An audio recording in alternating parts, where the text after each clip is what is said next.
Hi, my name's Kirsty, and along with my husband Mark, we've just started the adoption journey with Scottish Adoption. On our first week, we were asked who wanted to write a blog to let other adopters know what the preparation course was like at Scottish Adoption. I put my hand up and said I wouldn't mind doing it. So week 1 had passed and I still hadn't got round to writing my blog. So in week 2 I went full of apologies, saying to guys, week 1 and 2 will come together. At this point, one of our presenters, Alex, said, Kirsty, we're actually going to offer you a free upgrade. How would you fancy filming it to do a video blog? Okay, yeah, no problem. So here I am. Welcome to my first vlog. Week 1 and 2 of a preparation course. What does it look like? There might be some of you out there thinking, I really want to start this adoption journey, but what's it like? So I'm here to tell you about what the preparation course is like, a 4-week course getting you ready for the journey of adoption. Week 1, we were really nervous. We didn't really know what the day held. We knew that we'd be there to talk about the adoption journey, but who would be there with us? What would we learn and what would we talk about? We turned up and were greeted by probably the friendliest human on the planet, who welcomed us with open arms and a big smile, and obviously a cup of tea. We took the cup of tea, we went into our room, and there was a few other couples there to start with. We exchanged hellos, followed by a little bit of silence, probably all thinking the same thing. I don't know what to say next. But soon we were all talking and chatting, excited about what the day held.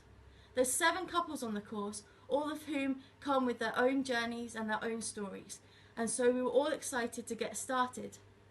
Our presenters, Rasheen and Alex, are the loveliest people on the earth. I'll expect payment later. They welcomed us and told us that we were all on an exciting journey, and they let us know what the next 4 weeks held. Week 1, week 2, week 3, week 4, it all seemed so much information. How would we take it all in? So they started us to introduce each other, and we all had 5 or so minutes just to chat to the person next to us and then introduce them to the group.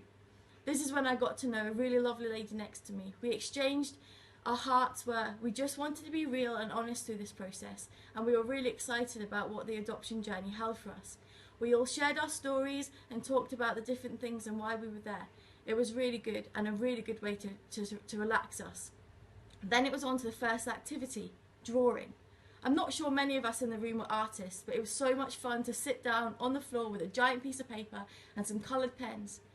Our first thing was, where did you grow up in your house? And so we drew our first house of where we grew up, and our second picture was to be the house that we lived in now. Everyone started sharing their stories. Everyone lived in 1 or 2 houses with their parents and brothers and sisters. It came to me, I felt like a little bit of the dysfunctional one. I had about 14 houses. Where did I start? So I just drew one, and we all talked about what we liked, what our memories were, and then the house we lived in now and what our hopes and dreams were for that. It was a really good way to understand our story and where we'd come from and everything that had shaped us to the point of today. And it was here Alex reminded us that some adopted children don't have that same opportunity. Some of them don't know where their story started, or where the blocks are in their story, or where to go back to. So he was telling us to be really grateful about what we had got and how would we help an adopted person on their journey. And so it was really, really thought-provoking that time to think about how blessed we were that we could fill in the different parts of our story and how we could help others come to their story. Then it was on to case studies. These were really tricky. There were real-life case studies which Scottish Adoption really prides itself on when it's doing its preparation courses, that they talk about real stories with real people. Our group had a story about siblings who were placed together and everything else that came with that. They had 5 brothers and sisters, they were still seeing their mum and their dad, and there was loads and loads to think about. We got asked about what questions does it raise to us as adopters? What kind of things would we have to put in place for the children that were placed with us? And so there was lots of discussion, lots of chat, but ultimately what came out of it is that these just needed consistent, loving homes. And so we were talking about everything that came to us. Lots of people had loads of questions at these times, and it was really interesting just to see where everyone was.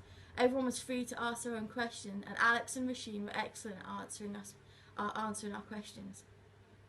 Then we moved on to lunch, and after lunch we came back to talking about lots of different things. After lunch we looked at DVDs of children who'd been adopted and what adoption meant to them, what they would like to be seen changed about how people view adoption, and those were really eye-opening. There was younger children who were maybe 5 or 6 talking about their adoption journey, and there was other older children who were 18 talking about what adoption meant to them and how they wanted others to view their adoption. One thing that really stuck in my mind for this was this girl who was 18. She said, "I don't want adopted children to be seen that they need to be rescued. Adoptive parents want children too." And it was about those two sides coming together that really struck a chord with me, that it was a team that we were building together. There was also opportunities to hear them talk about how they saw their own adoption journey, and it wasn't negative. It was that they just knew their birth parents couldn't keep them safe and secure, and so they'd been placed into a family with a mum and dad who could keep them safe and secure. And that was really interesting to think about, that these children know that they've got birth families, adopted families, and lots of different threads to their story. And so I suppose it was really important to talk about their story, and that we always made sure that their story was alive, their past, their present, and their future. It was all one long story. And that's what that first exercise was about when we were drawing our houses. Think about our stories to think about their stories and how they could come together. So it was a really thought-provoking day.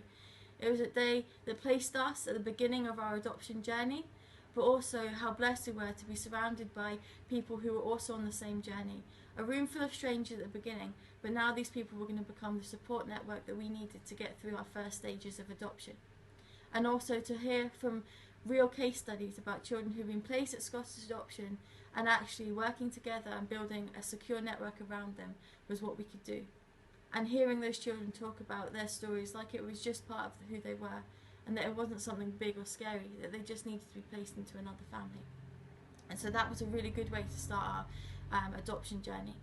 I was really excited about the next week because I thought I didn't know half this stuff before I came, and this is only week 1. What does the next 3 weeks have to offer? So that's when I come to week 2. Week 2 I was a little bit more excited, still a bit nervous, but I knew who was going to be in the room next week. So as a group, it was really weird. We all decided at the same time that we weren't going to sit in the same seats. And so we all came in, hello, determined to sit somewhere different this week. And it was something that all of us had in mind. And I thought that was really interesting. So we started the week with that we all decided it was the fastest week ever. It threw past, and here we were again on Friday, ready to do week 2.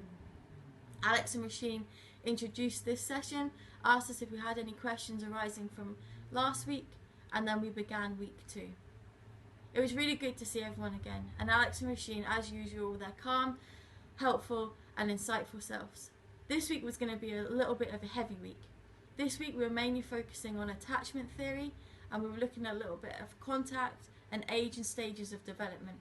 So it was pretty full on, but it was good now because we knew how these days worked. So we knew the first activity would get us off started, a good bit of debate. The first activity of week 2 was an ages and stages game, and we had a board that had different ages and stages and different statements. So as 2 groups we had to decide which statement went in which age and stage. This was a really good discussion. After ages and stages and attachment theory, we also looked briefly at the issue of contact, of adopted children who still had contact with their birth parents or birth nanas or birth brothers and sisters. We got to look at lots of different people and who they'd had contact with. Actually, what was really good was to see that contact is put in for the children if it's right for them, and it was really good to look at that and to consider that on our own journey. So at the centre of all of this is the child. Adoption services are a child service, and so it was really good to look at that and how it could benefit the children that come into your care. It was a massive question and something I'll still think about as we go through our journey. So week 1 and 2 have been a real mixed bag of different things: ages and stages, attachment theory, contact, different stories, different case studies, and getting to meet the people that will become our instant network as we begin the adoption journey together. For those of you who are thinking about adoption and thinking, what's it all about? Go to the inquiry meeting and come to a preparation course. It's really informative and really friendly, and you get so much information. You're always invited to ask questions, to express your opinions, and it's a really nice place that begins your adoption journey. So I hope you've enjoyed week 1 and week 2, and I look forward to videoing week 3. Thanks very much for listening.